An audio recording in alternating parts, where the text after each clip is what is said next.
Paithane sir आहेत का? Paithane sir, Paithane सरांचं लेक्चर आहे बहुतेक. त्याला सांग माझ्याकडे एक त्याचे पेपर जरा दिलेत त्यांना, हा हा त्याला फक्त करा म्हणून आठवण करशील. हो sir.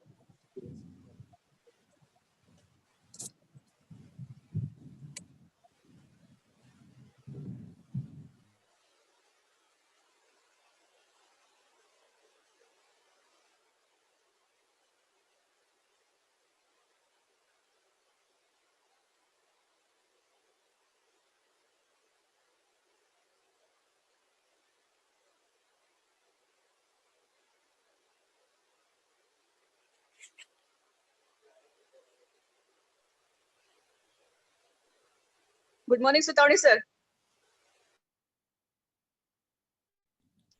Good morning. This is Shailja sir. How are you, sir? Fine fine fine.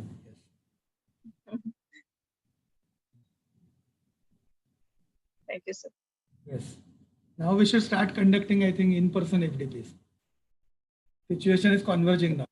Did not. Yes, sir. Online FDPs are not effective. Yes. This is our new normal, we can say. Yeah. Turn to old normal now. Right, sir.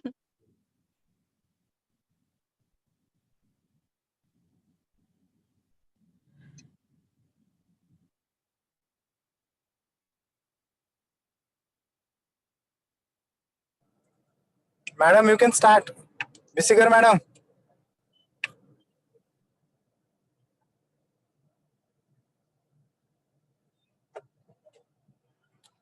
Pranav, Yes, sir. you may start. Okay. Thank you, sir. Welcome to one and all. I, Pranav Chipalkatti, on behalf of JSPM's Rajarshi Shahu College of Engineering, Department of Electronics and Telecommunication, heartily welcome you all for the first session of Day 9 of 2 weeks Faculty Development Program on Artificial Intelligence and its applications in Biomedical Engineering. Today we have with us an eminent speaker, Dr. Mukul Sutaone sir, to deliver a session on topic Linear Classification Techniques for Machine Learning. On behalf of Department of Electronics and Telecommunication, I heartily welcome you, sir. I feel extremely honored to introduce him today. Dr. Mukul Sutaone is a professor in Electronics and Telecommunication Department at College of Engineering, Pune. With over 30 years of experience in academics, research, and industry, he is currently working as Deputy Director at COEP and has handled various responsibilities such as Dean Academics, Dean International Relations, Head of the Department, etc. at COEP previously. His areas of work and interest in teaching and research are statistical and adaptive signal processing, wireless communication and networks, and statistical modeling of data. He has conceived, practiced, executed, and steered many innovative academic experiments in curriculum design and delivery for the students and faculty of his institute, Savitribai Phule Pune University, and other aspiring institutes mentored by him. In the capacity of principal investigator of the Center of Excellence in Signal and Image Processing, a World Bank funded project by MHRD Government of India under TechWhip, he has been associated with the development and conversion of prototypes from mere proof of concept to transferable technology. Some of such projects are video stabilization for cell phones, automated inspection system for PCB fault detection, density and direction detection for stampedes, and optimal microphone array for audio beamforming. With handsome number of contributed and cited publications to his credit, he is an applauded resource person in many conferences, workshops, and symposia. He is a recipient of Professor S.V. Iyer IETE National Award for Excellence in Telecom Education. We are fortunate to have you with us today, sir. I welcome you once again and request you to start the session. Thank you, sir. Let me share the presentation. I'll stop my video.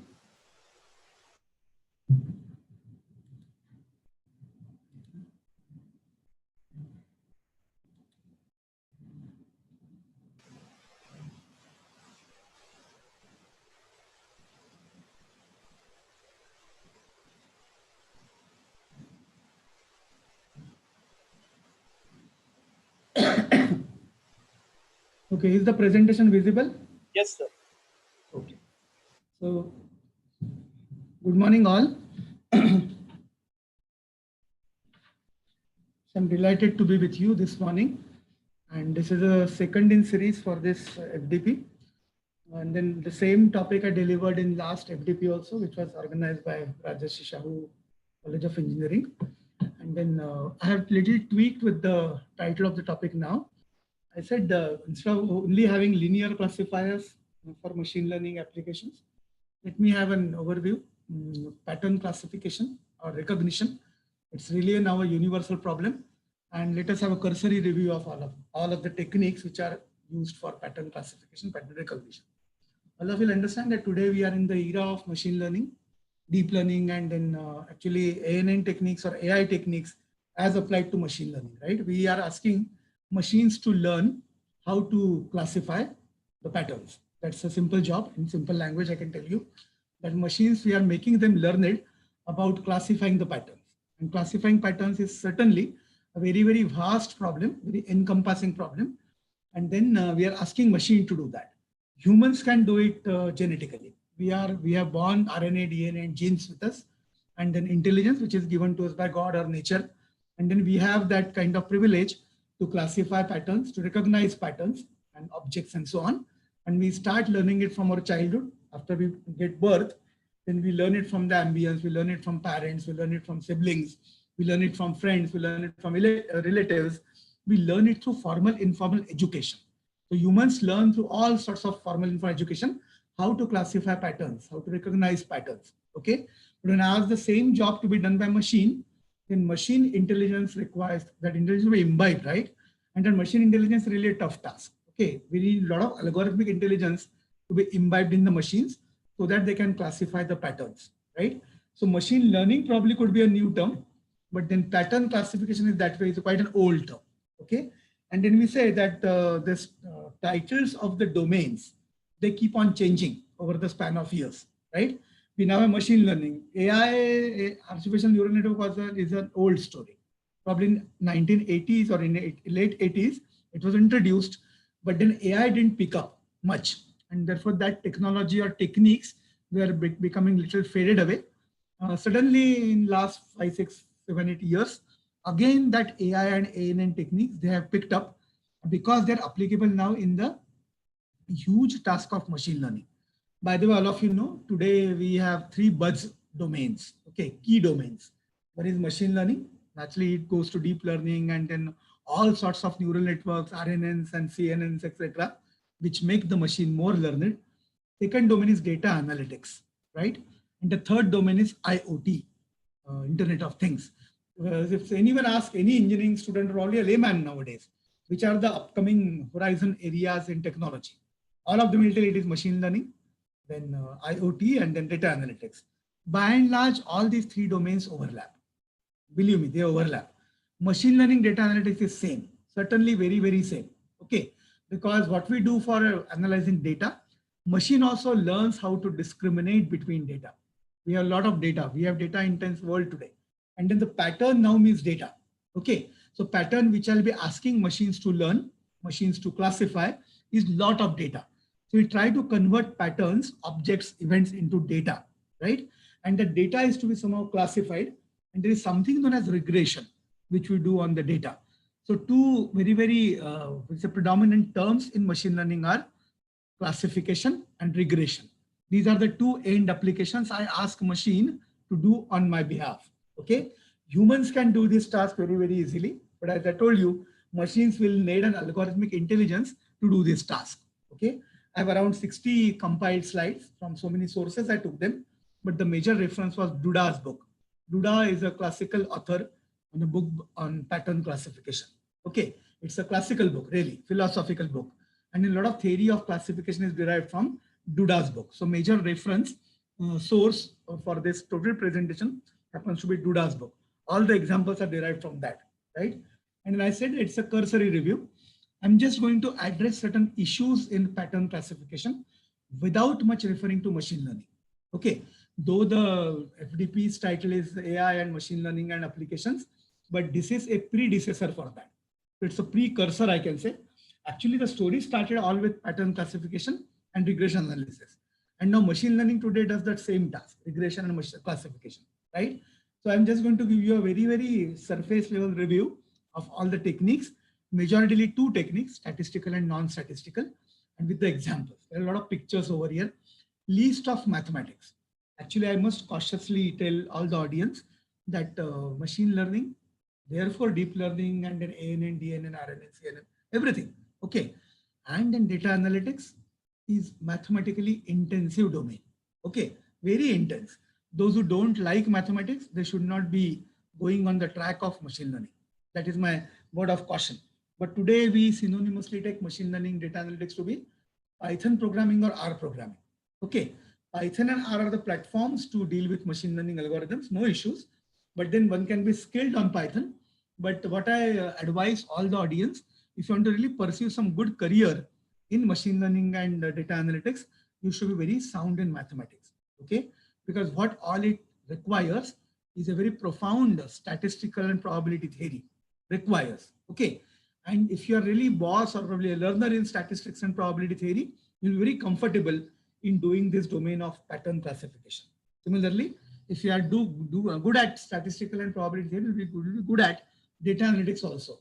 It certainly needs a theory known as optimization theory many a times. Okay, so if you have some knowledge of this optimization theory, probability theory, statistics theory, okay, random processes and etc. And above all, linear algebra. Linear algebra is must. Linear algebra is a mathematical domain which deals with dealing with the data, dealing with vectors, dealing with matrices. Okay, so if you really have some command on linear algebra, statistics and probability theory, and optimization theory, you can certainly deal with machine learning, deep learning, and data analytics and pattern classification, regression analysis comfortably. Okay, so before I start with the presentation, let me tell you that advice, those who want to pursue their career seriously, maybe academic career, research career, or professional career in the domain of machine learning, they have to have some hands-on and some command, not only on Python and R programming, but on mathematical domains such as linear algebra, statistics, probability theory, and optimization theory. If you have some command on that, you'll certainly be comfortable on this kind of domain. Okay, so I say it's a 60 slide presentation, quite surface level. So just relax and listen to whatever I tell. It is a lot of examples and figures are over there and not of intense, no intense mathematics, right? It's a cursory review. I'll be telling you, or rather asking you many questions, but in online mode, I cannot ask you questions, right? No, because you are not responsive. And I was just discussing with Dr. Shailaja that this new normal online mode of teaching learning is now, everybody is bored of it. Actually, I am as an individual, I'm faded off with that. And I'm really eagerly waiting for everything to return to the old normal and in-person delivery. In-person delivery is really very effective, impactful. I can judge whether you understood what I'm telling or not. How much attentive you are, that I can always judge. Okay, teachers enjoy in-person sessions more because whatever I talk, if you're getting it, I'll be happy. Okay, and that kind of happiness I don't derive when I'm going to talk online because you are not in front of me. Okay, all the teachers in this audience must be agreeing with me. So I'm eagerly waiting all this corona situation to converge so that we can meet in person and then deliver the session. That will be better. Okay, so my appeal is just become attentive, look at my slides, listen to the words, listen to my words. They'll certainly add some value to you. Those who are already very authority in this domain of machine learning, then the session is not for them.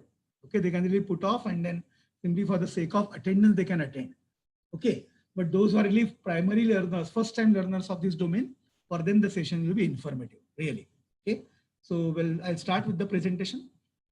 Pattern classification recognition, as I told you, it's a human's problem. Human beings, man, certainly knows it. It's a very easy problem for them. How do we learn? Nature makes us learn about it. There is one picture shown over here. There are handwritten characters A and B. Okay. See, A and B have been written here in different styles. All the A's are not same. Even all the B's are not. So handwritten things, right? But then I know that I'm going to define two categories or two classes. Category A, category B. And there was a mixed kind of patterns. A, B were mixed. And then I asked myself, can I categorize or can I classify all A's together and label them label them as category A, label them as class A. Labeling is very important. Okay. So category B, all the B's are taken together, and I'm going to attach a label. Every class, every category in pattern classification carries a label. Okay. And what is pattern recognition or classification? It's a algorithm, it's a way, it's a method to assign an object or an event. I'll say event. What is the event? I'll tell you. So object or event is a pattern. Okay. To one of the several known categories. Now there are only two categories here, category A, category B. So it's therefore a kind of a binary classification. Only two classes. I can have multiple classes also. So I can have binary classes kind of classification, two class classification, or a multi-class classification. Is it not? So it's a category A, category B. I have decided that. And we always will be making a mention object or event. Okay. Pattern will be object, pattern will be event, naturally. And we are object. See, when I say object or event, I always immediately refer back to image, picture, photograph, or video. But even speech, even audio, even temperature, even rainfall, even humidity, all these can have patterns. Is it not? Temperature can have pattern, seasonal pattern. In winter, temperature will follow certain seasonal pattern. In monsoon, rainfall will follow certain pattern. So patterns are ubiquitous. They're everywhere. But we say when an object and pattern is there, then we immediately refer that to image or video. That's not true. Even in speech, I have patterns. Even audio, I have patterns, right? So patterns are universally existing. And attaching a class label from that object or event or pattern is a pattern classification problem, right? I can certainly have two classical definitions. Classification is generally supervised classification. Supervised means I have already a priori beforehand defined categories. Classes labels are known to me a priori beforehand. And what is my job now? What is the classifier's job? What does classification algorithm do? It simply assigns that class label to the object or pattern which it is observing. That's all. Okay. So if again left hand side we have category A, category B, and then accordingly we have just classified incoming A or incoming B into two classes. Buckets were there, baskets were there already. Category A was one basket, category B was other basket. I'm just going to throw the incoming literals, incoming characters into either a basket A or basket B. That's all. Okay. Vis-a-vis, exactly in contrast with that, we have clustering. Clustering is known as unsupervised learning, unsupervised classification. I have got two things over here, vertical lines, slanted lines, and a character known as one. It is obvious. Okay. It is a vision definition, let's say. What I'll do is I'm just going to cluster. I have not attached a label over here. Looking at the nature of objects which I observe, lines or slanted lines, I just made them to be a cluster. Okay. Clustering is not attaching the label of the class, right? Unsuper. So a priori beforehand, I don't know the labels of the class. Classes are not known to me a priori. Okay. Sometimes this unsupervised classification or unsupervised learning becomes clustering is a difficult problem. Okay. Attaching labels to classes is something that known problem. Okay. Known knowledge of the class a priori is a certainly simpler problem than clustering is considered to be. Okay. And then this is something which is very classical definition. What is pattern? Pattern, as I said, it is really signal dependent, right? It is dependent on temperature, flow, humidity, rainfall, speech, audio, text, everything has pattern, image, video, everything. Okay. Pattern is an object, pattern is an event. See, in the below of this slide, I've shown biometric pattern, right? It's an image. So this is the thumb impression, fingerprint. It's an impression. It has got some pattern. Okay, ridges are there, some curvelets are there, and so on. Okay, then minutiae is there, and so on. There is an eye shown over here. Eye has a pupil, eye has an iris, and all that pattern is there. All a biometric. This could be, let's say, some ECG, some EEG, some speech even for that sake. Okay, signature of my speech or some biomedical signal. Okay, face recognition is a biometric pattern. Is it not? Total hand, palm print.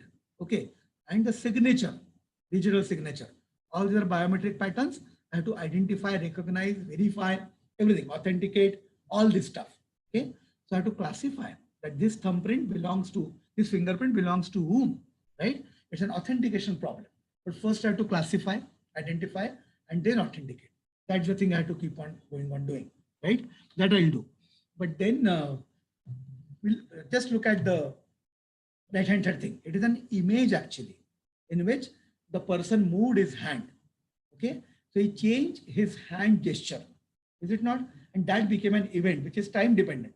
These are the consecutive frames of the video, and everywhere he has hands are lifted, hand put down, hand shown up, and hand is going to be like this. Okay, so event was recorded. That is also a pattern, right? So pattern could be an object, pattern could be an event, right?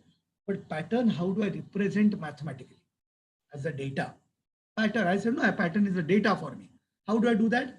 I convert pattern into a vector. Vector means either a column vector or row vector, matrix, right? So it is an X vector. What is the X comprising of? It's a column vector. It can be row vector very well, but column and row vectors are transposes of each other. No issues, right? Generally, we define patterns in terms of column vectors. X1, X2, X3, N numbers are shown over here. Okay. So matrix is what? Set of numbers. It's a data structure. It's an array. So a column vector is an array of numbers vertically arranged like this, and up to N it goes, right? All these are known as features, by the way. So pattern means set of numbers, set of properties, set of characters, set of attributes, whatever you say. Generally, they are numerical. Generally, they are numerical. Why numerical? Because we're going to deal with the matrix of numbers. Okay. Features typically are numerical. So I see to it that I can convert the object or event or the pattern into set of features, right? So every object, every event, every pattern is ultimately to be characterized by a feature vector. Is it not? So X is known as feature vector, right? All this, fingerprint, face, palm print, signature, speech, eye, everything, I can convert into set of features, therefore a feature vector. So ultimately for me, I have to classify, recognize the pattern based on feature vector. So feature vector is the input for me, right? No, for all pattern classifiers, what is the input? Numerically, mathematically, is a feature vector X. I'll be referring to this X quite often. Understood that, right? Now, what are pattern? There are many pattern classifying examples in now succeeding slides. Okay, slides to follow. Very real life application. Somebody, banker is going to sanction me credit card, today's generation application, or going to sanction loan to me, home loan or car loan to me, let's say. Many features are there, many parameters. How do they scrutinize your application? They ask you to fill in some data. That data has got some features. Which are they? They naturally want to evaluate your application or proposal for loan based on income. Okay, income more, probability of getting loan is more. Number of dependents on you, less, probability of getting you more loan is more. Mortgage amount, yes, how much you want to mortgage, how much amount you're asking for. These are the features. See, all of them can be numerical features. Is it not? This is a feature vector for me. And when this feature vector goes as an input to the authority, what is the decision out? Credit worthiness classification. I am credit worthy or not credit worthy. Yes, no. I'll be sanctioned loan, credit card, or no. It's a binary classification problem, right? No. So feature vector was income, number of dependents, mortgage amount. Everything is numerical. What is a yes, no kind of classification? Credit worthy, credit not worthy. Okay. I can be sanctioned loan. I can be given credit card, no credit card, no loan. That's the kind of thing. Matrimony services today. In the Corona period, typically we don't have now all those in-person Vadhu or Suchak mandals, right? All aspiring kind of brides and grooms, they have gone on websites, jivansathi.com and shadi.com and Manuroop and so on and so forth, right? And then what are the parameters? Age. Age is a numerical parameter. Hobbies is not numerical. Okay, income probably, and qualification and something. There's so many parameters over there. These parameters go as feature vectors, right? And then what is the outcome? What is the output? Desirable, not desirable. Okay, let's say bride is going to make a choice of groom. In desirable, not desirable. Again, classification is binary classification. That is the outcome. Okay, web documents, we always do, everybody does it now. So I'm going to, let's say, classify documents containing football. I'm interested in football or cricket or whatever. Okay, and documents are classified. I'll be reading so many documents which contain football. All these happen to be classification problem. Very real life problems. I said no, pattern classification is a universal problem. Certainly. Okay, some kind of very simple example. What is a class, by the way? Class, label, and class. What is it? Okay, class labels typically make some sense to the end user. Some sense. For example, female makes a sense for me. Male makes a sense for me. And I have a incoming faces. So feature vector was faces. I should say rather some numerical entities derived from face as an input. Is a feature vector for me, right?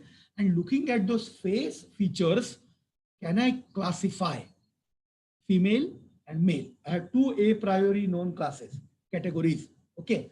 So what is class? Collection of similar objects, tables, chairs in the furniture. Okay. And I can further go. Round table, square table. I can further go. That's the way. Okay. So classes are typically making some sense to human beings, right? And then I have to collect the similar objects over here as I did over here, right? What are main objectives of classification problem? What it does? There are two-fold objectives. Okay. One is separate the data. What is data? Feature vector is the data. Features typically are numerical stuff, matrix, common column vector or row vector. That feature data I have to separate belonging to two different classes. Right now, let's say I am going to talk about binary classification. I have got two different classes. I have to separate the data. I have got some data with me, feature vectors with me. Separate them in those two different classes naturally. Okay. More tough task is following. Given new data, okay, I got so much of data of faces with me. I had two classes, female class, male class, no problem. Thousands of data I collected of faces and I have categorized them in two classes, male and female. But 1001, that new face comes to me. Classifier has to do that job. What job? It has to either classify to the female domain, female class, or male class. Tough task. Okay. So one is what? Normal task. I have got so much of data of me. I'll be naturally doing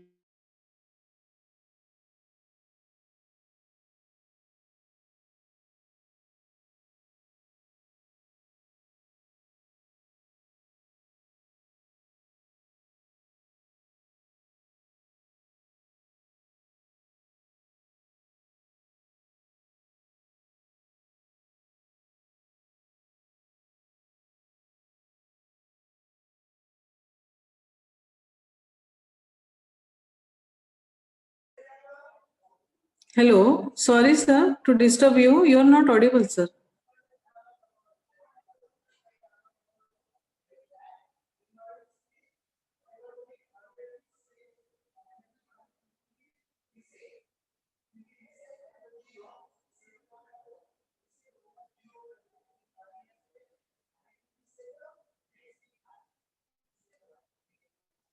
Hello, hello, Sutaone sir. You are Ma'am, not audible, sir. internet issue. Yes, yes. So should we call him? Yes, Yes. Okay, ma'am. Okay. Okay.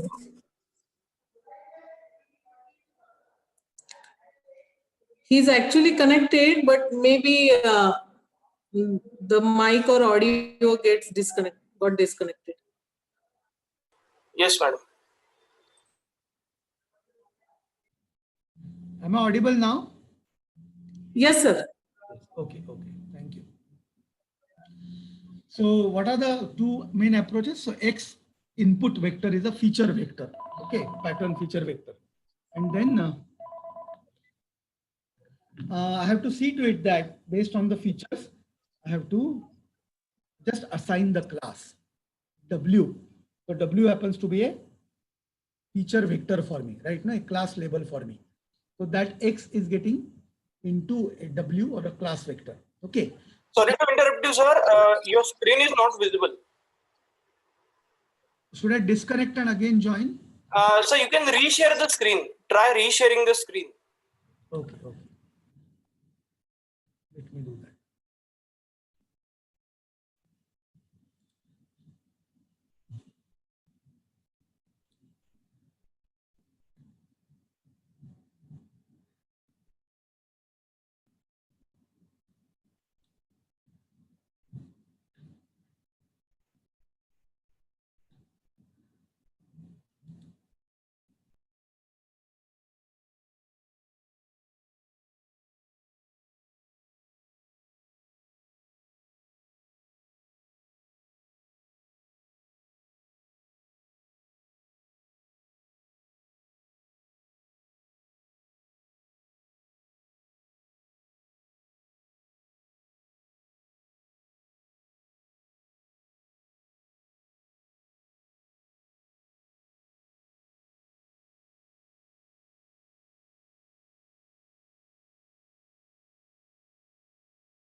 Pranav sir? Yes, ma'am. Sir will rejoin, I think so. So make sir host. Yes, As soon as- ma'am. Yes, ma'am.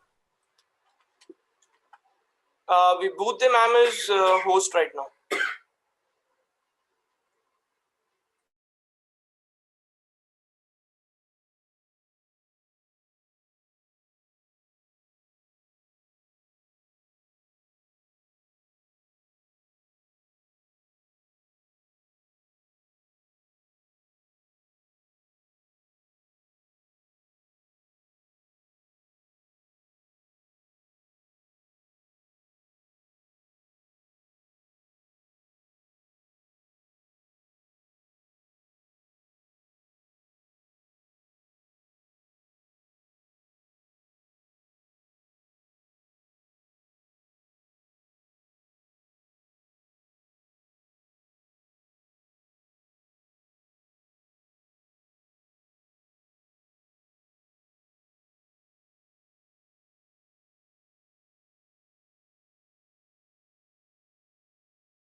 Is it visible now? Yes, sir. Yes, it is.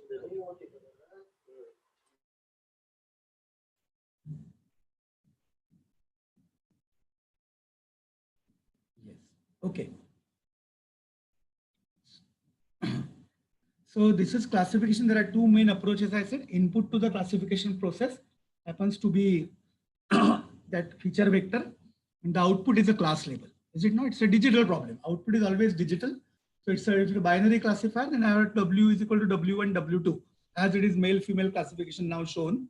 So it is W1 is a one class, W2 is the other class, right? If I got multi-class, I'll have W1, W2, W3. Output happens to be digital naturally. Okay, it's not an analog kind of stuff. There are two approaches, so as to say, theoretically, generative approach and discriminative approach. Okay, generative approach is a classical approach, and we can say machine learning is discriminative approach, and it doesn't take much theory background from probability.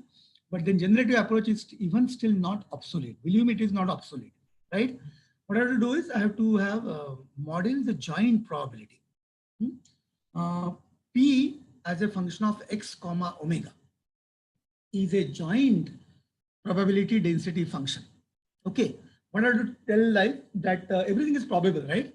Data happens to have some probability. This data, no feature vector happens to have some probability.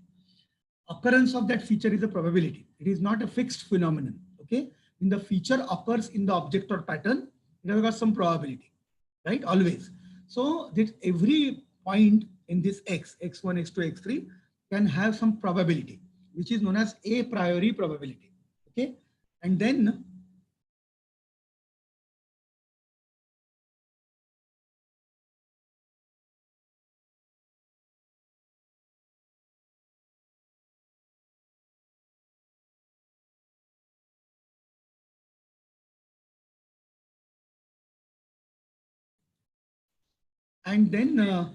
this probability is known as joint probability. Why joint?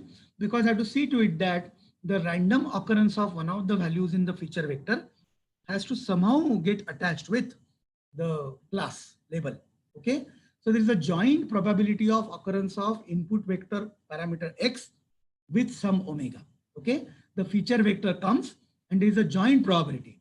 Why do I say probability? Because there is no assurance that this feature vector belongs to this class. There is no 100% assurance. If everything is completely assured, probability theory is not required. But when I say that this kind of x input vector comes, there is a 99% probability that it belongs to class omega. Okay, but this 99% probabilities that I'm not guaranteeing over here 100% accuracy of classification. I'm not guaranteeing that, right? If that is the way, then this probability theory has got some kind of relevance to the classification theory. Okay, and I have to model this joint probability. Model means Gaussian model or Rayleigh model, what a Rayleigh model. There are so many probability models existing, right?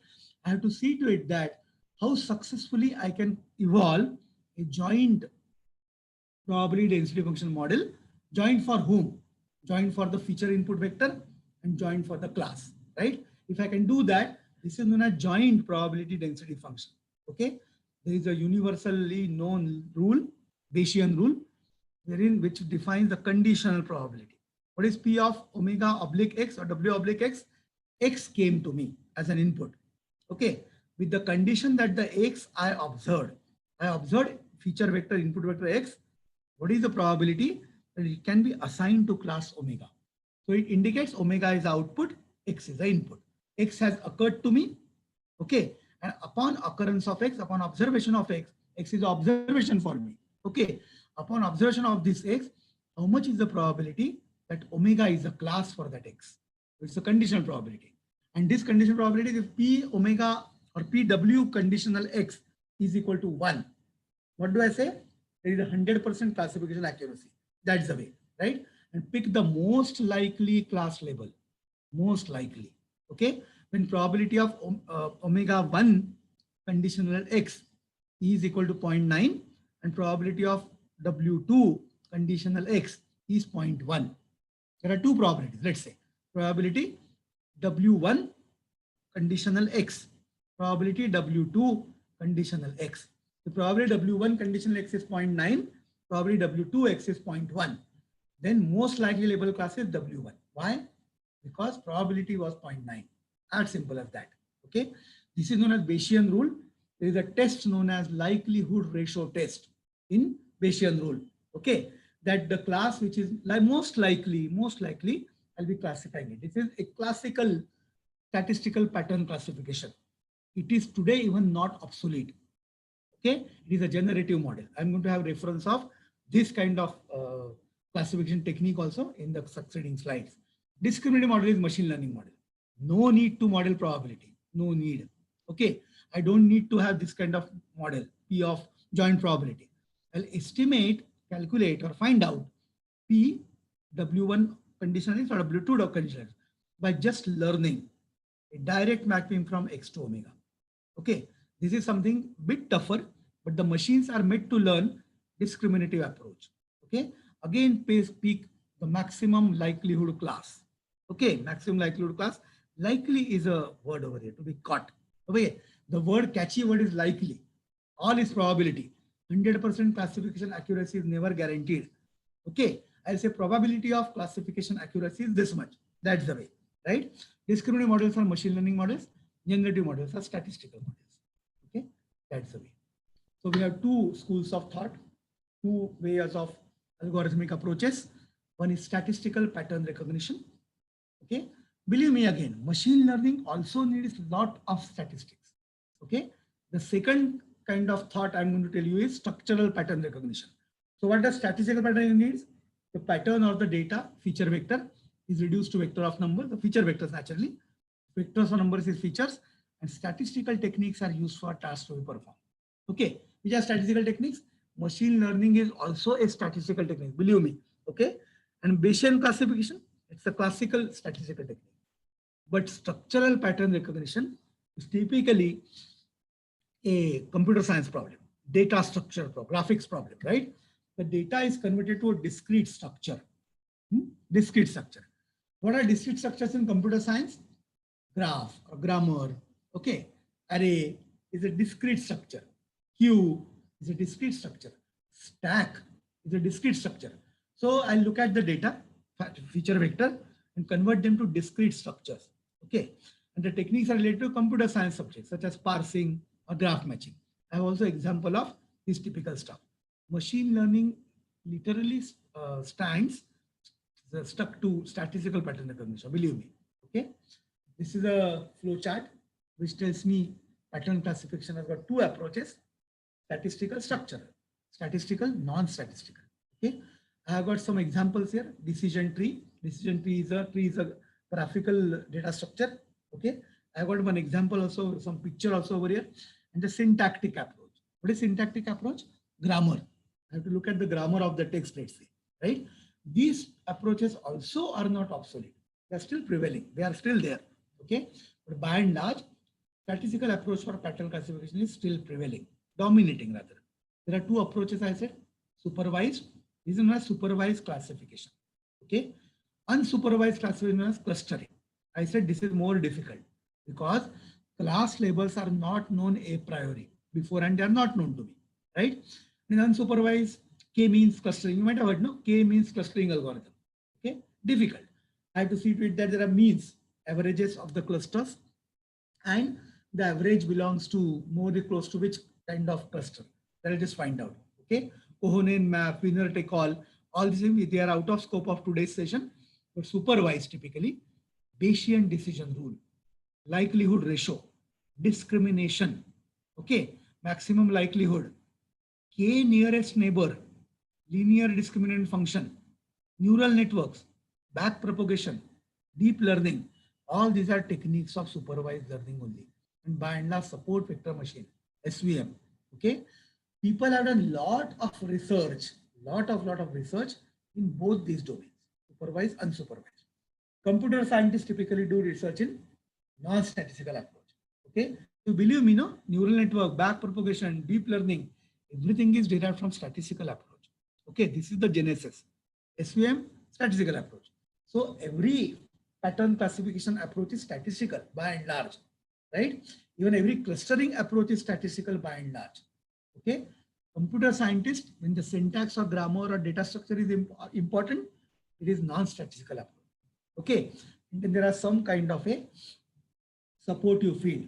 Yesterday, Dr. Bartak might have talked to you on principal component analysis, a dimensionality reduction problem. Okay, then how do we, I'll come to this, there is some references to this also. How do we evaluate the performance of classification?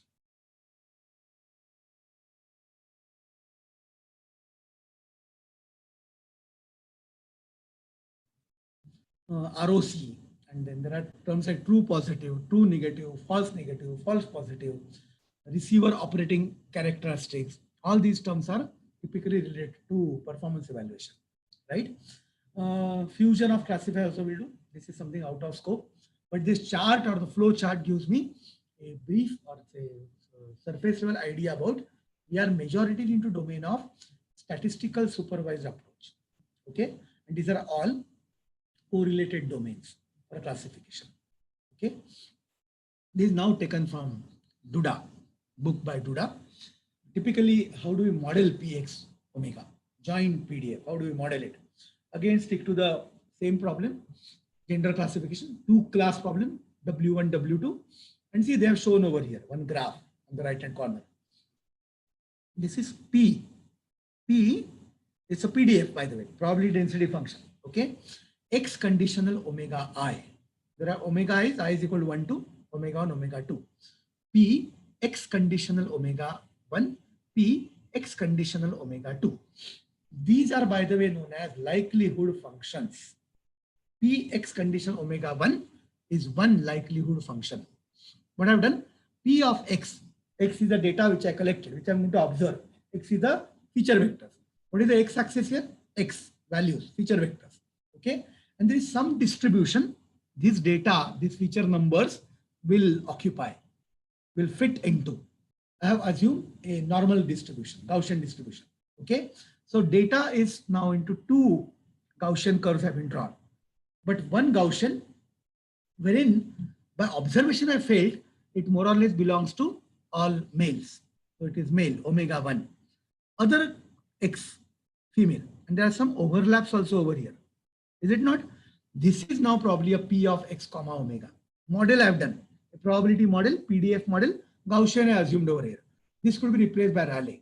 This could be replaced by alpha, beta, gamma function, replaced by uniform, anything. Okay, trapezoidal. So all these models are known to me. I'm going to do like this, right? As many classes are there, those many likelihood functions I must have. Those many likelihood functions I must have. Believe me, in this typical classical way of classifying, right? What could be challenges? There can be intra-class variability. What they're shown here is all T, character T is being shown, but in different font, different size, different dimensions. I can identify all of them to be T, okay? But this T is horizontal, this T is three-dimensional, this T is very artistic, this T is again very artistic, okay? But then there is an intra-class variability. I want that the label class is T, but features are different. I want output to be same, omega 1 equal to T, let's say. But there is lot of intra-class variability, lot of intra-class variability. Is it not? Also, there is inter-class variability. What is inter-class variability? D and O or 0 look same. B and 8, there is a confusion. I have to make machine so much learned that even my vision, my human vision can be erroneous. Okay, I and 1, 2 and Z. Okay, there is inter-class variability. This is a challenge naturally, right? And still I want to classify it correctly. The label should be very correctly identified. That I want. Is it not? That's the way I should do. Okay, and then these are the challenges. Pattern classification or recognition applications, n number of applications, really n number of applications. So you can say I went for optical OCR. OCR is our general application, right? What was the input? Input was document image. What is the output? What do I require? What is the need of mine? I have to, in the document image, I have character class, I have words class, right? No? Let's say junk mail filtering. Email was the input to me. I have to say junk, spam mail. Okay, junk, non-junk. 2 class classification. Okay, internet search, input pattern based on videos, let's say, and video genres. I want it, right? Telephone directory assistance. That's an application. Speech waveform is the input, and the spoken words is the output. It's a multi-class classification, right? Information extraction, sentences. Sentence was input, and parts of that I want to go to. Personal identification. Face can be input pattern, iris can be input pattern, finger input pattern, and I have to really, what are the classes of the things? For the access control, I have to go for authorized users. Computer aided diagnosis. I got microscopic images with me. Let's say, okay, microscopic images. So any kind of MRI scans or CT scans or X-rays or whatever. Okay, I want to classify them cancerous, non-cancerous. Okay, benign or probably malicious, right? So those malignancy and benignness I can design, no problem. Okay, automatic target recognition, optical image or IR image, it comes to me. And then the target type or no target, yes target. That can be done. PCB inspection. See, just look at the range of applications over here. Vast range. PCB intensity or the range, gray color image or some color image I get. And this defective PCB, non-defective product, right? I can just keep on doing it like this. So pattern classes are either multi or 2. Okay. And a few more slides. This was a handwritten document. It has been converted to typed document. Okay. So handwritten character recognition is a universal problem, really, and that's a classical problem. I have identified the characters written by somebody and converted them to the most readable kind of a document that I did. Okay. It's a pattern, license plate recognition. Very, very universally existing and still unsolved problem, completely unsolved. It is partially solved. So see, a lot of fancies we have in India, we blame that the social human beings are so that they design and then they have a variety of license plate, number plates, right? But even in Alaska, see, there is Alabama, US, okay, there are so many different versions. People are fancy about the fancy license plate. And to identify them is a tough task. In the surveillance systems, I have broken the signal, let's say. I have oversped my vehicle. Then the license plate happens to be the most crucial recognition, right? So typical pattern classification problem. So many colors, so many patterns, so many numbers, alphanumerics, even flag here. Okay, so many textures, different stuff. There is a flag here, there is a flag here. So many patterns to be identified, right? License plate number is still a huge area of research and development, huge area, because the variety, input features are so many diverse, so much diversified that this is still to be solved completely. Biometric already said, still a challenging problem. Still, because variations of biometric, thumbprint, fingerprint, or palm print, or a face, everything goes on keeping its edges. No, people therefore rely on iris and pupil of the eye. Okay, even signature can go change. Speech can have different variations. So many stuff can happen, but it's still a challenging problem. Fingerprint, plain arch and tinted arch and right loop, and there are all the things over there, right? Again, a very face detection for any surveillance, any kind of authentication, any kind of entry, any kind of access control. All these happen to be the classical problems of pattern classification. Autonomous drone, there is a drone shown over here. There's a vehicle, and they have to keep on identifying patterns. It's autonomous vehicle, let's say. Then on the road, it has to on its own move, driverless vehicle, and then that creates a lot of challenges in front of pattern review, medical application. So cancerous cell or non-cancer, skin cancer detection, let's say, or breast cancer. And whether it was just from the X-ray image or probably some kind of MRI or CT scan image, whether I had cancer, this is a cancer or not, I have to identify. Okay, land cover, so iris image or remotely sensed image, satellite image, and where there is a green forest area, watershed area, whatever that I can identify. Okay, what applications I told you, today's application, recommendation systems, Amazon or Netflix. You visited on your mobile, you are frequent visitors of Netflix, frequent visitor of Amazon, frequent visitor of Swiggy, let's say. Then the pattern will be learned by the machine. Our devices are so, gadgets are so intelligent today, they learn your habits, okay, your kind of attributes, and then they'll naturally prompt you, recommend you, oh, you visit Amazon today. You must be experiencing it every now and then. Targeted advertising, spam image, the email spam filters, loan credit application. I already told you, right? Malicious website detection. All these are pattern classification problem issues, right? Main phases I told you, test phase and training phase. Training phase is before, test phase is later. Okay, I got feature vectors, training data is a feature vector. I have to pre-process it. I'll tell you why pre-processing is required, because there are so many features which are made to be clean. Feature choice is the most tough job in classification. Feature choice, feature types. Why? Because classification accuracy, probability of getting me 100% classification accuracy, it all depends on how clean the feature vectors are. So pre-processing is all cleaning, okay, all making the feature vectors noise free so that they are cleanly presented as an input. And based on that, I'm going to have that kind of selection of features, right? So features are now, these features are clean. I'll make that model to learn. Model of classifier, I'll make it to learn. By the way, classifier model is a common phrase. Okay, all classifier models are mathematical models. It's a mathematical equation which learns from the features, right? And their model is now universal model. Okay. In the testing phase, I have everything. Physical environment was there, data acquisition, sensors were there. Okay, there's a camera was there to acquire the image or the video, right? Again, pre-processed it, again presented in form of. By the way, this feature extraction is converting features into numerical stuff. Okay, features are presented, and I'm going to classify it. Okay, I'll come why post-processing is required. I'll come to that, and then certainly decision is made. Training phase is dealing with a lot of training data. Model is based on training. Huge amount of data if I have for training, number of features large. As large a number of features I have, model is better trained. Okay, model cannot be trained with only 2 number of data.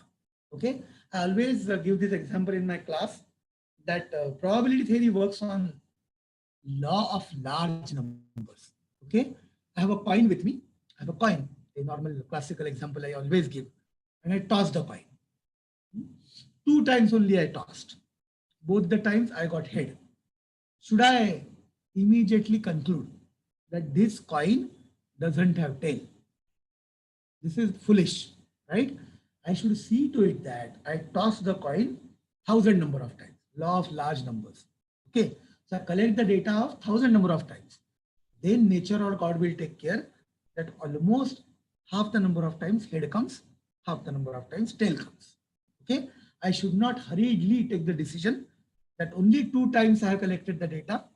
Both the times H or head came, I am concluding that there is no tail. That I should not do. Okay, so large number of training data I use model becomes more concrete. Classification accuracy certainly depends on amount, quantum of training data. More the quantum, more the training data I have, more perfection the model acquires. Okay. And in this testing phase, then the decision doesn't go wrong. Classification accuracy about the decision is better and better and better. I'll target towards 100% accuracy, or my accuracy will reach certainly 100% when the training data is humongous. And therefore the model is perfectionalized. That must happen. Okay. These are the two phases over there. This example is taken from Buddha's book. Okay. Problem is sorting in, there is a conveyor belt and there is automatic sorting of fish. Eatable fish, naturally. Sorting of incoming fish, which is moving on conveyor belt. The conveyor belt is moving over here, right? Salmon is one kind of fish. Sea bass is other kind of fish. There are two kinds of fishes. Okay. Camera was moving, it's automated inspection system. Camera was sitting on the top of the conveyor belt and the fishes come. Fishes are coming in pair, let's say. Okay. Camera, the pre-processing they did, feature extraction they did. And what is classification? Two class classification. Salmon, sea bass. Okay. See, color is the one feature. Golden color, silver color. Then these salmons are looking golden. Sea bass are looking silvery. Is it not? Also, you can say sea bass is looking lengthy. Length is more. Is it not? And salmons look little fat, weight wise, fatty. Okay. But this is the exception. This sea bass is silver, no problem. It is shorter. Length is a feature, but it is shorter. Okay. Assumption is only two kinds of fish. Sensor, camera did that job for me. Pattern recognition accuracy, final accuracy, certainly depends on resolution, sensitivity, bandwidth of the sensor. Okay. Sensor plays a major, microphone. Who generates data? That is very, very important. And that also ultimately concretizes features. Okay. I said no, classification accuracy depends on how clean features are. Okay. How best features I select and extract and give it as an input to the classification problem. Okay. But then the patterns are certainly, recognition accuracy certainly depends on the sensor which I use. Okay. That's the way. So pre-processing, noise removal, I did, images were enhanced. All of you know that. It's a typical classical image processing. Okay. Occluding fish means what? That there has been overlap. They stuck to each other. They sticking, no? Two fishes are quite close to each other. And there is occlusion means there is this image processing limitation, occlusion. Okay. And extract boundary of each fish because I'm going to, let's say, physical dimensions, I'm going to count over as features and I have to extract the boundary. This is all pre-processing, image processing, right? I did that. What is training and training data? How do we know that we have collected an adequately large and representative set of examples? How do we know? As I said, the law of large numbers should be used. I have to see to it that on that conveyor belt, thousands of fishes were observed by camera. Thousands of images were given to me, right? And then training set comprises only of 3 here. 3 is not a training set, right? I should have observed thousands of salmon and thousands of sea bass. And then the test set comes to me. There is a phrase known as training set. There is a phrase known as test set. Remember, training set should be large. It should also be representative. Means it should certainly give me sufficient number of salmons, sufficient number of sea bass. Also large, right? Then training becomes successful and classification accuracy becomes something good. I told you what is the universal kind of problem here? Selection of good features. How to choose a good set of features? Discriminative features is a qualification criteria. What are good features? The features which themselves tell you that I can discriminate based on the features. All red dots are separable from green crosses. Is it not? But here they are overlapping. See, they are overlapping here, right? So good features are which are typically discriminative features, right? I should be able to discriminate by looking at them. Okay. Invariant features. When I collect the features, when I extract the features, they should not vary, deviate because of geometric transformations such as shift. Translation is shift, right? I shift it, then it should not change. I rotate the feature, then it should not shift. Okay. So I was carrying a salmon or sea bass or conveyor belt and I just changed the orientation. Okay. Because of that, feature should not change. I just shifted the placement of the salmon or placement of sea bass on conveyor belt. Because of the feature should not change. Is it not? Length should not change, weight should not change. And I simply replace the fish, or I rotated the orientation of the fish. Okay, that should not, I magnify it, let's say. Then because of that, feature should not change. I should see to it that features are discriminative. I should see to it that features are invariant to geometric transformations, right? That's the way. Are there ways to automatically learn which features are best? Yes. Machine learning typically emphasizes on this aspect. In machine learning, which features are best? Choice of feature is also left to the machine, right? No? And therefore, machine learning is more attractive solution compared to classical statistical classification, right? So there is way to automatically learn which features are best. I should select the features which are discriminative. I should select the features invariant. That I must do. Okay, that must happen, right? This is possible features for character recognition. Again, taken from Duda's book. I have got characters, classes A, B, 8, O, 1, Y, X, star, hyphen, slash. Okay, all these characters I have got from the grammatical character, right? These are the features: area, height, width. See, number of holes. Look at this feature. A has one number of hole, closed hole, right? B has two, this one, this one. 8 also has two, this one, this one. O has one. 1 doesn't have any hole. Y doesn't have any holes, so no holes. Number of holes. Is it not? Number of strokes. There are 3. What is stroke? The age. A has 3 strokes. One slant here, and one horizontal. Is it not? B has 1 stroke. Line, this is okay. 8 doesn't have. All are curves here. So hyphen for that sake. Okay, underscore. Which has got 1 stroke. These are all features of that character. Is it not? This is used for structural pattern recognition, computer science approach. I'll come to that. Returning back to our salmon and sea bass kind of stuff. Okay. Typically, fishermen told us a knowledge that salmons are longer, sea bass is longer, salmon is shorter. So length can be a feature, right? I can have threshold length, threshold value of the length. I can say, let's say some kind of, let's say 5 centimeter. Okay. The fish which is shorter than 5 centimeter threshold is a salmon. Fish which is longer than 5 centimeter is a sea bass. Can I do that? I can do that. How should we choose the threshold? But what is the problem now? How should we choose the threshold? Decision boundary. This is the problem. This is the problem, right? How to decide the threshold? Threshold means value. Threshold means decision boundary. Decision boundary means classification model. Believe me, decision boundary, decision threshold means classification model. Okay, length is a feature. But is length a full-fledged feature? No. Why? Let's say there is some 10, 12 is a length L star, that's a threshold. Okay. Typically sea bass are longer.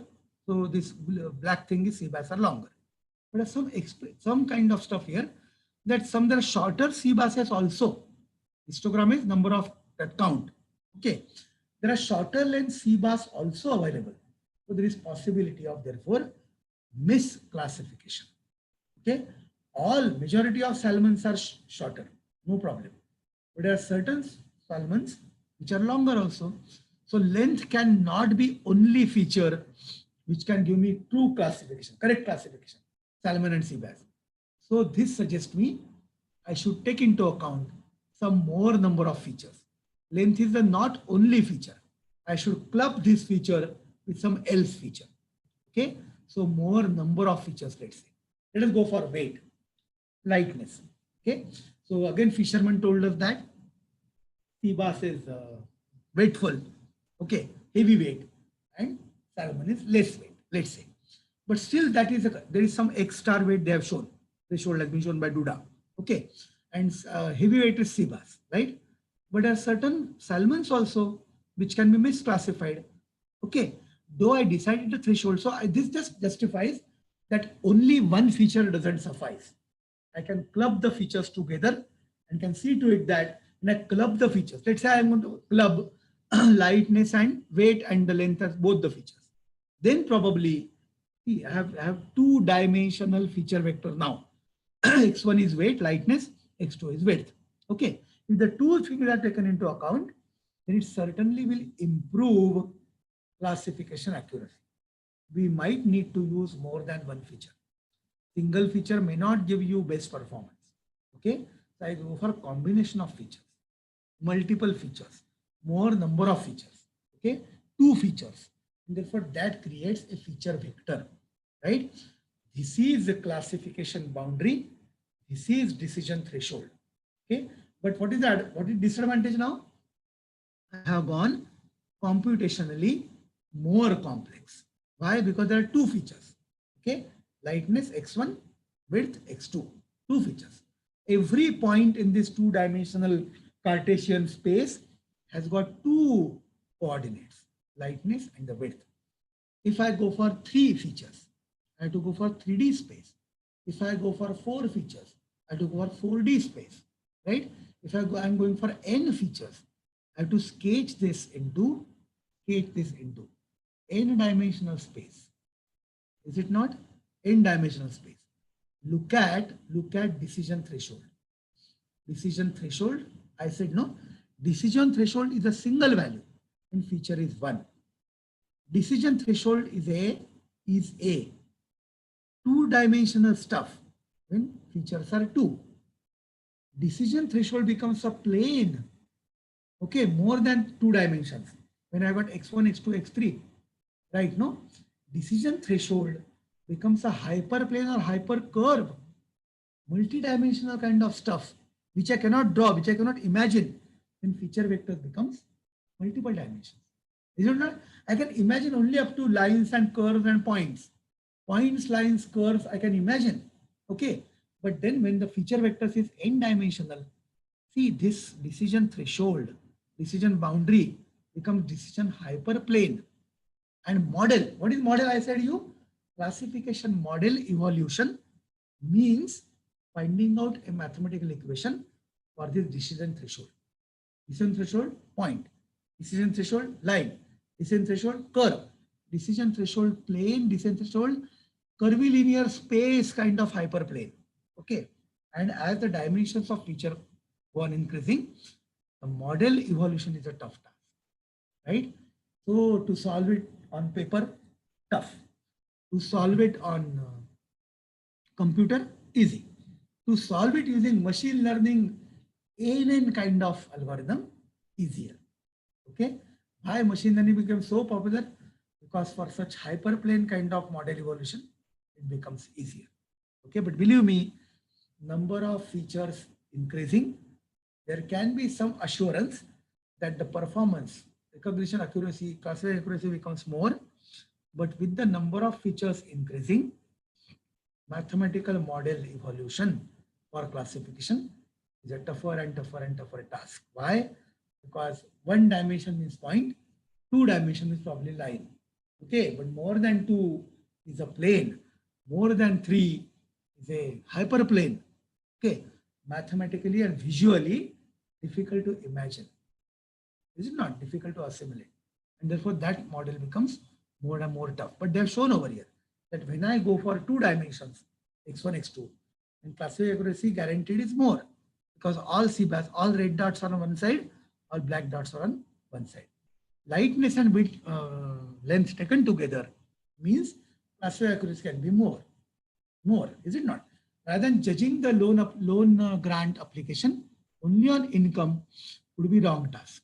But dependence number and income together, then the classification accuracy is becoming more, believe me, right? But how many features? Which features? How many features? Certainly a very, very classical stuff. Which features? How many features? And that task can be automated. I said no, task can be automated. We are now old image processing people, computer vision people, wherein I literally did in my PhD, in my research problem, which features I selected them manually. Okay, mathematically manually. How many features also? I selected them mathematically manually. In those days, 15, 16 years early, I didn't have, 20 years back actually, I started my research, PhD. I didn't have the help of machine learning algorithm those days. ANN was there. It was not treated to be an attractive stuff because the accuracies were not up to the mark. Okay. So how many features and which features? Okay. Naturally, when the number of features is more, problem becomes mathematically complex, algorithmically complex, computationally expensive. Is it not? That's the way. Okay. But larger number of features may not always guarantee you good accuracy. Right? Number of features also should be optimally selected. I say you. So you had 10 features and you have gone for 100 features. 100 features may not give you guaranteed better accuracy. Only 10 features may suffice. So that number of features choice is with you. Okay. More and more features may not every time give you the same improved accuracy. May not. Okay. Because the features can be correlated. Redundant features could be there. So to ignore or to drop out the redundant features would be a tough task, right? More number of features, multiple features, distinct features, discriminative features, non-overlapping features, that all feature. All these are to be certainly selected very intelligently. In today's machine learning approaches, they do all these tasks automatically. There is automation over there, right? That is so. And there is curse of dimensionality. Just to grab 100% accuracy, I'll keep on increasing features like anything. Okay. And I said you, but more number of features doesn't guarantee you 100% accuracy. Okay. But dimension, if the feature dimensions are more, imagination is stretched. From dot point, I go to line. From line, I go to plane. From plane, I go to curves. And from curves, I go to hyperplanes. Is it not? There is a curse of dimension. There is no blessing of dimension. There is a curse of dimensionality. And then the techniques like dimensionality reduction, wise selection of features that comes into existence. PCA is one of them. ICA is other, and so on and so forth. Right? Feature selection is a tough task, certainly. Which features, how many features is a tough task. Okay. Today's machine learning approaches, they do both of them on their own. Okay. My generation did it with mathematics, it was manual selection. Okay. And they have shown now D equal to 1, dimension equal to 1, feature dimension equal to 1, line. D equal to 2, Cartesian space, 2D space. D equal to 3, x1, x2, x3. See, 3D cell over here. Okay. Number of vertices are more over here. D equal to 4, difficult to show it pictorially. Can I visualize it? No, I cannot visualize it. Okay. So if input feature is into m divisions, total number of cells is m raised to d. Believe m raised to d. D is number of features, right? That is something which is happening. Adding too many features lead to worsening of performance. Curse of dimensionality. I should not only go after numbers and numbers. Okay. Number of training data grows exponentially with D. More number of dimensions, number of data training, and this requires a lot of computational efforts, time, storage, memory, everything grows. Okay, and then I have to hand over this task to numeric coprocessor, graphic coprocessor. I need NVIDIA specific platforms to do this machine learning task, right? I have to also see to it that I select proper number and proper type of the feature. Right now, there can be some missing features also. What is missing feature? Due to occlusion, I said, what is occlusion? Overlapping. Because of camera limitations itself, because of poor lighting conditions, there is some features which are missed, right? Missed features could be but valuable features. How do we train the classifier with missing features, right? How should the classifier be designed to make the best decision without or with missing features, right? That also happens to be a good thing. Partition the feature space into two regions by finding decision boundary. Two regions are there naturally. There are two regions were there. Lightness and width were two parameters. I have had the linear decision boundary over here. I could classify, no problem. Okay. When dimensions become 3, I'll have plane, right? Then there become decision regions are then classified, or let's say there are decision boundaries which appear in the form of planes. Okay, how should we find the optimal decision boundary? This is the task and the most tough task. How should we find the optimal decision boundary? The most tough task, right? Classification model means evolving, means defining a mathematical equation for this decision boundary. It is linear now, right? It is line. Line equation is easy to evolve. Y is equal to mx plus c. Is it not? Y equal to mx plus c. Function which defines this line is easy. Nice. It is a function of a line, linear function. But as soon as dimensions grow, then that hyperplane number of parameters grow. How many parameters line model has?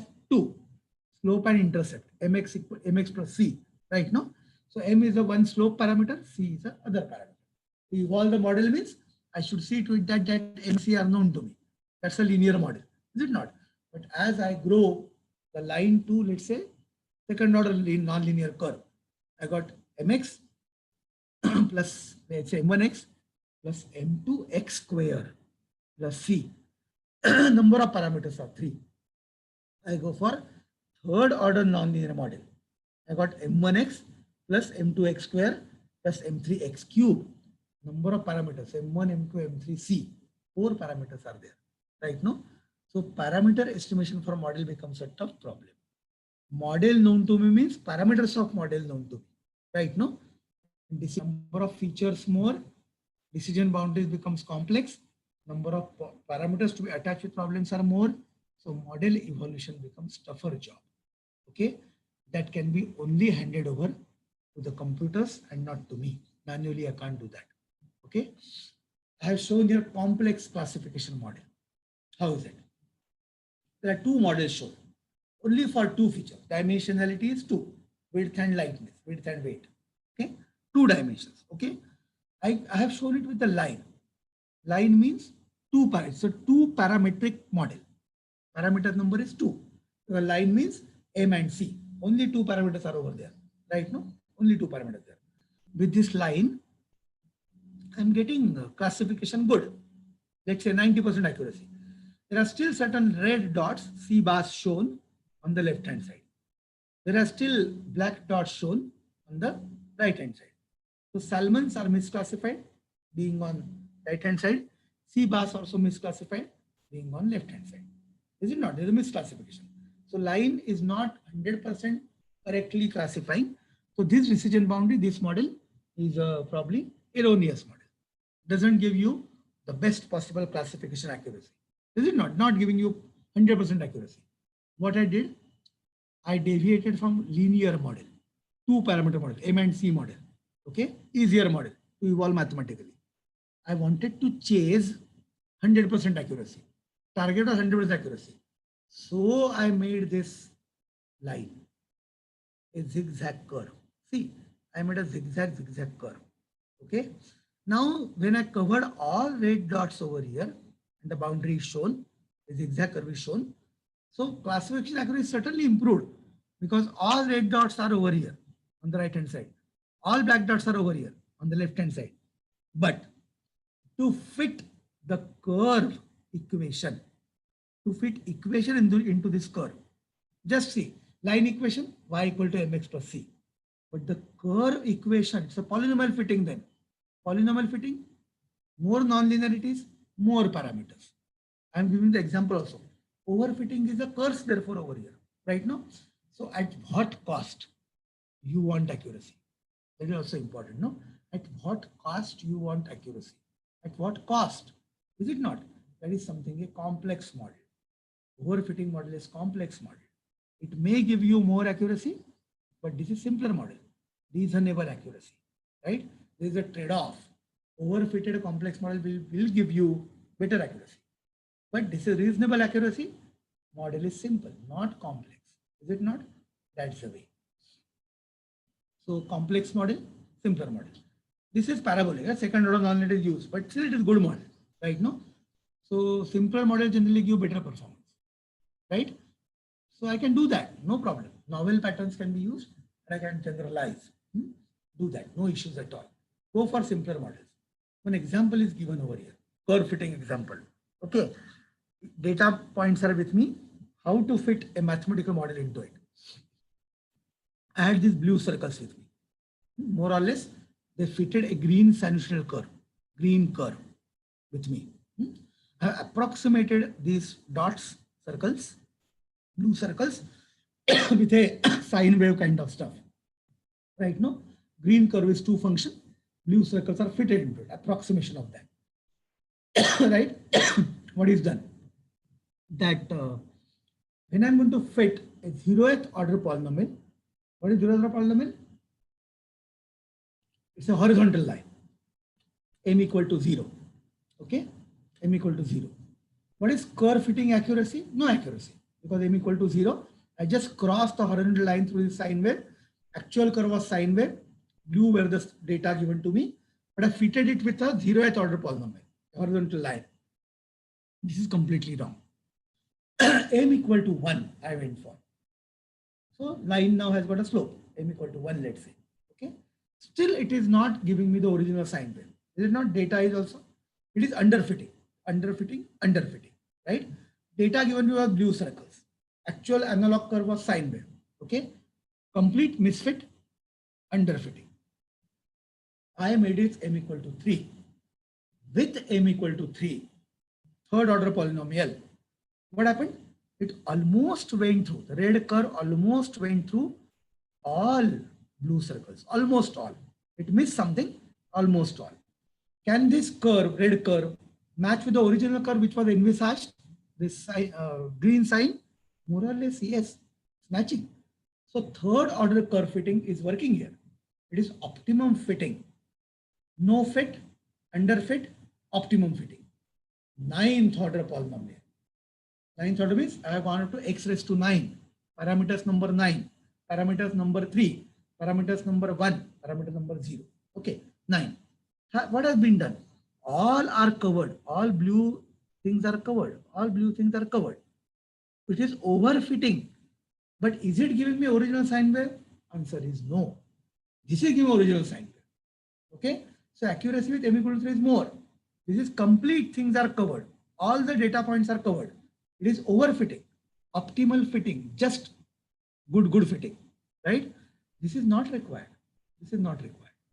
Parameter estimation is tougher. 9 parameters to be estimated for the model. Okay, optimum fitting, overfitting, underfitting, no fitting.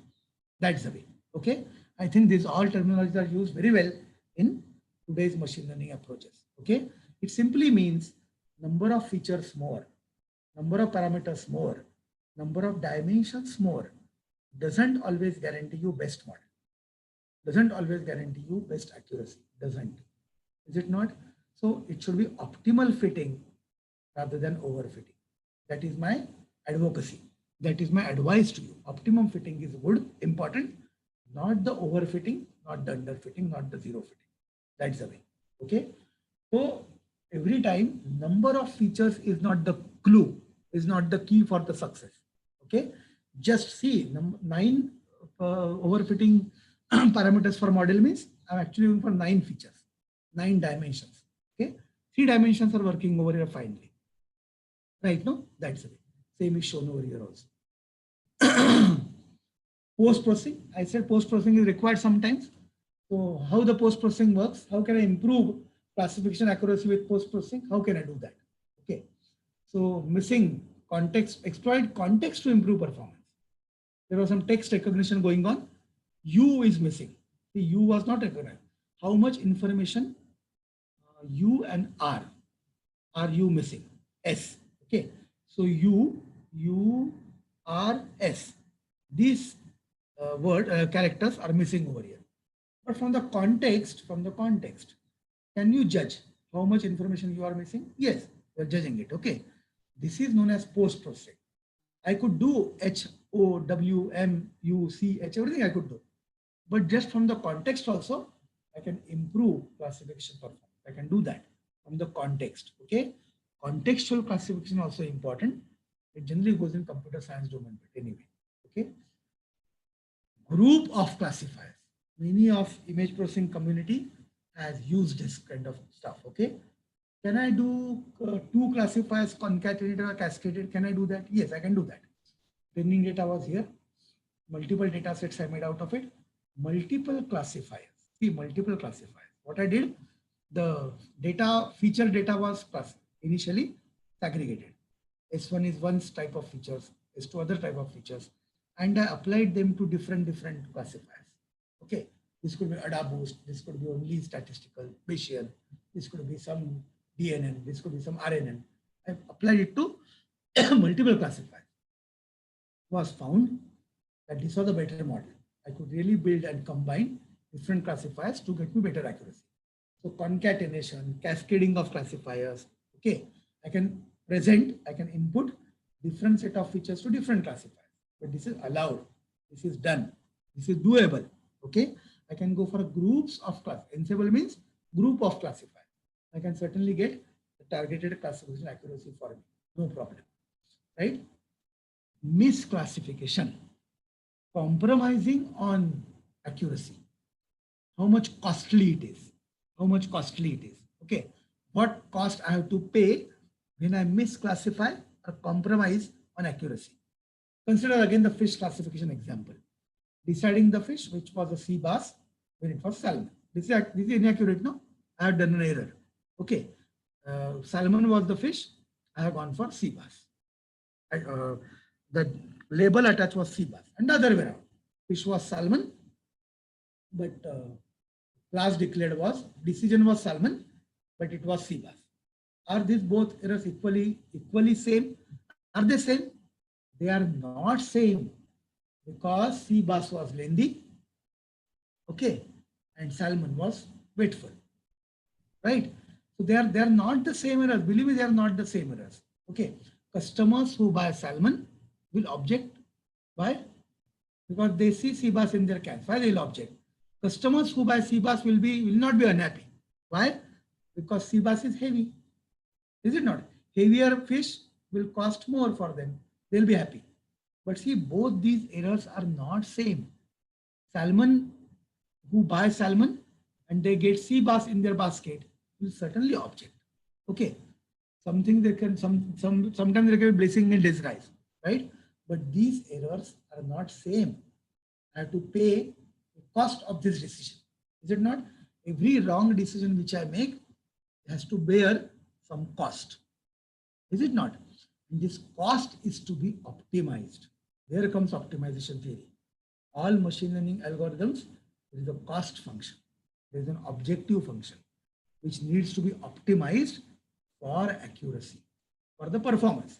Accuracy is the performance, right? Classification accuracy is the parameter of performance. I have to optimize that so that the cost function, cost I have to pay for inaccurate thing, right? No? So cost function, objective function needs to be optimized. And therefore, a lot of optimization theory are required to learn machine learning for that sake, right? I don't think I can complete the presentation anyway. But then computational complexity naturally depends on number of features, how many patterns I have, how many classes I have. Okay, how intensely dimensioned the features are, how many number of features I have, how many such patterns I have, how many class labels I have.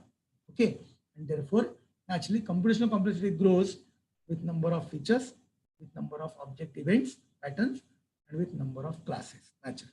Okay, the computational complexity is more and more for that.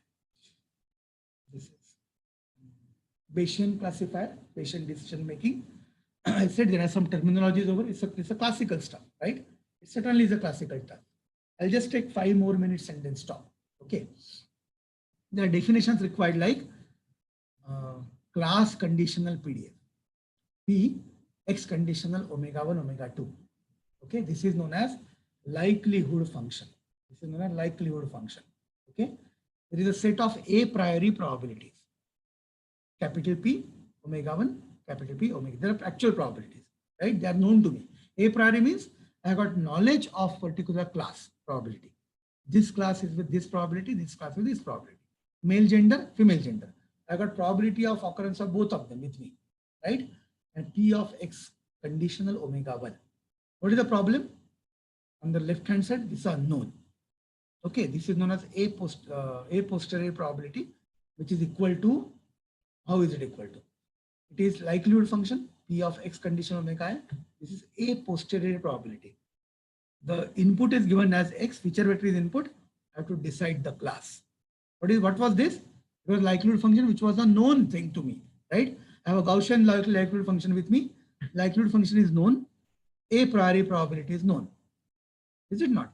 And the probability distribution function of the x is also known to me. All these are known stuff for me. What is unknown is a posteriori probability. Okay, given a feature vector, what is the class level? This is the problem. Okay, I can convert this problem to a Bayesian rule, likelihood ratio 10.